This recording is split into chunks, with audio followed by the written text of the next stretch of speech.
Plenário aprova recursos para revitalização de bacias hidrográficas. Vai à sanção projeto que exclui da herança herdeiro que comete homicídio. E senadoras estão preocupadas com o cumprimento de metas contra aquecimento global. Destaques desta edição do Senado Notícias.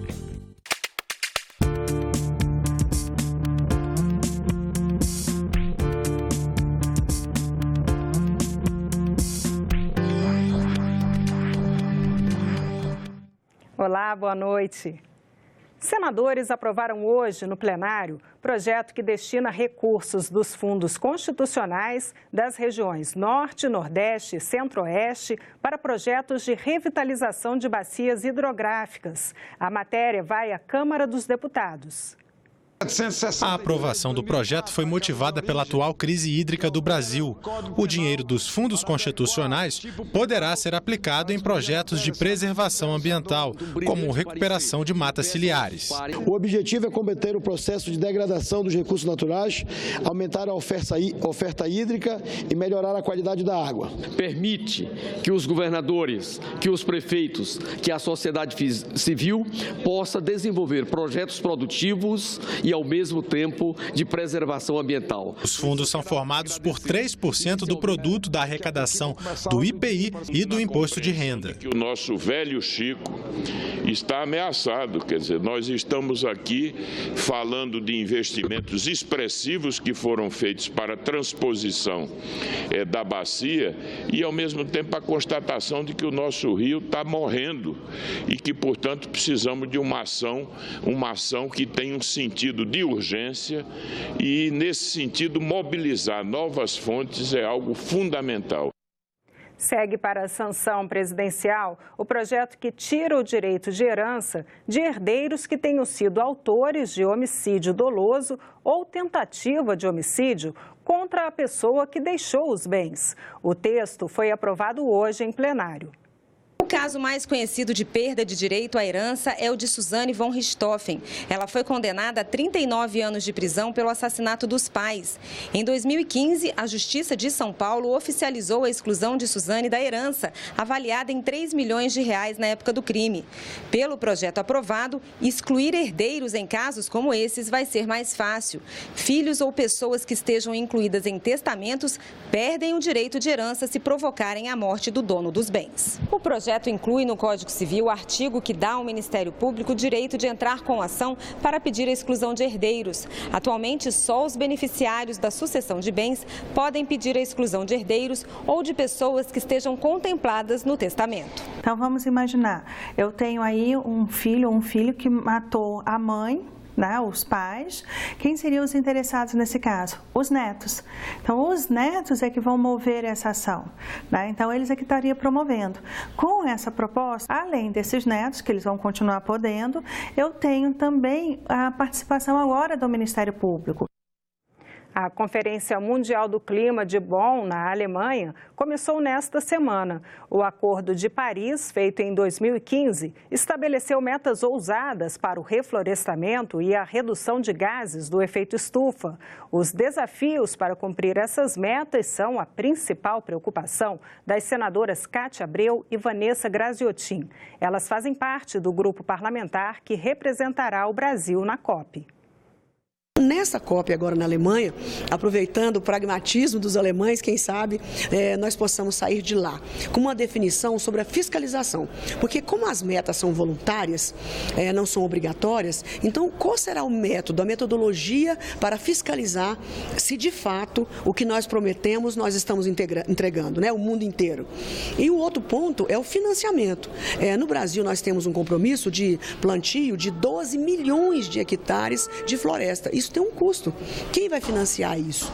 Então, também vai ser discutido um fundo internacional, um fundo mundial, vamos assim dizer, em torno de, a expectativa é 100 bilhões de dólares, para financiar todos os compromissos que o mundo fez lá na COP de Paris. Nós do Congresso Nacional hoje temos uma avaliação muito crítica, porque entendemos que nesse período de crise, de contenção de gastos públicos, o meio ambiente tem sido prejudicado extremamente, tanto que, por mais que nós tenhamos diminuído as emissões, ou o desmatamento, as emissões têm aumentado, Então nós vamos mostrar ao mundo aquilo que de real acontece no Brasil. Já está em vigor a lei que garante o direito de a mulher vítima de violência doméstica e familiar ter atendimento policial e pericial especializado, de preferência feito por funcionárias públicas. A nova lei foi publicada hoje no Diário Oficial da União.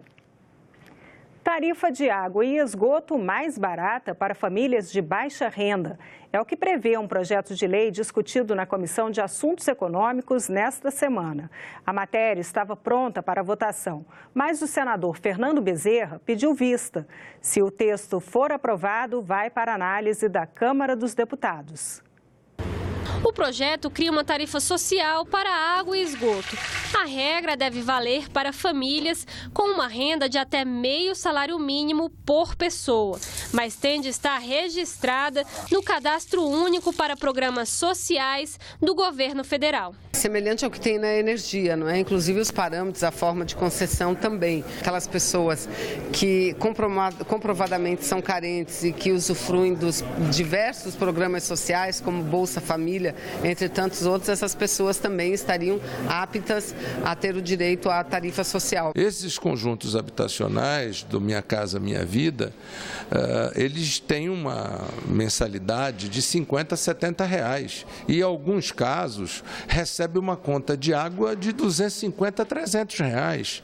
Portanto, é um absurdo. O desconto é inversamente proporcional ao consumo, ou seja, quanto maior a economia, menor a conta de água. Vai funcionar assim: até 10 metros cúbicos de água por mês, desconto de 40%. Entre 10 e 15 metros cúbicos, desconto de 30%. Entre 15 e 20 metros cúbicos, o desconto é de 20%. E acima de 20 metros cúbicos, não tem desconto. Na prática, cada estado tem uma prestadora que é responsável pelo serviço e pela cobrança da água e do esgoto. Se a gente usar o exemplo do preço cheio de Brasília, uma família pagaria R$18 ao invés de 30 na maior faixa de desconto. O custo dessa outra tarifa social deve ser dividido entre os outros usuários, proporcionalmente ao consumo individual. A tarifa média deve ter um aumento, não vou dizer significativo, mas deve ter um aumentozinho um pouquinho acima da média, que é justamente isso, a família rica fazendo um repasse de recursos para a família pobre. No momento que o projeto de lei estabelece percentuais fixos, estabelece faixas de consumo onde esses percentuais poderão ser aplicados, não dá nenhuma margem para os estados e os municípios estabelecerem a regulamentação. Isso vai um pouco além do que está dito pela Constituição e limita um pouco a atuação das agências reguladoras. Nesse sentido, a gente observa o caso, por exemplo, de Minas Gerais, onde hoje já existe uma tarifa social que ela tem um desconto de 50% para todas as faixas de consumo.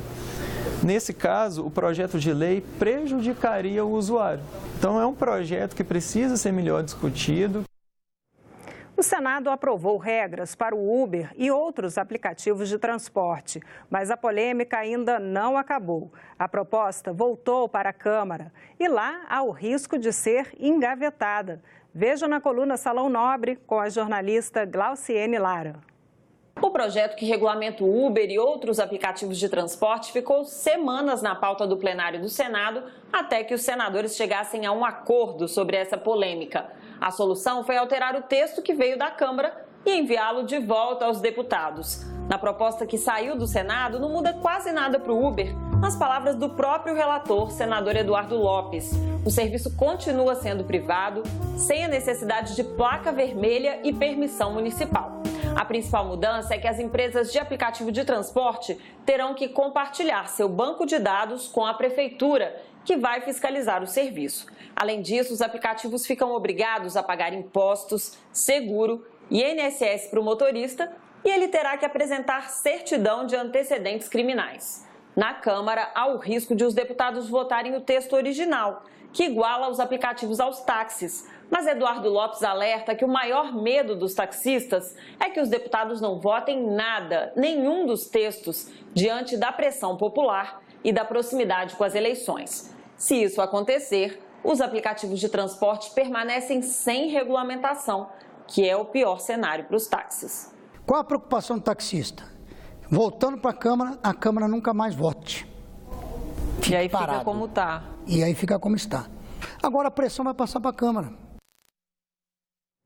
A entrevista completa com o relator do projeto que regulamenta o Uber, você assiste hoje no programa Salão Nobre, logo depois do Argumento. Não perca! E no programa Argumento de hoje, o senador Raimundo Lira faz críticas ao serviço de transporte aéreo brasileiro. O nosso transporte está muito ruim. As aeronaves são velhas, não estão sendo renovadas. Elas, no caso da Latam, ela retirou as poltronas e colocou cadeiras tipo ônibus urbano, né? Os preços de passagens são os mais altos do mundo, se você considerar por hora voada ou por quilômetro voado, né? E é uma forma agressiva, extremamente agressiva de trabalhar o mercado. Podemos até dizer que as empresas de transporte de passageiros no país, transporte aéreo, elas estão praticando o capitalismo selvagem. É o capitalismo mais agressivo, o capitalismo mais hostil ao consumidor, o capitalismo que não respeita nem o consumidor nem o país. A entrevista completa você assiste no Argumento, que começa daqui a pouquinho, logo depois do Senado Notícias. E nós ficamos por aqui. Você pode rever as reportagens desta edição na nossa página na internet, senado.leg.br/TV. Muito obrigada pela companhia. Continue sintonizado aqui, na TV Senado.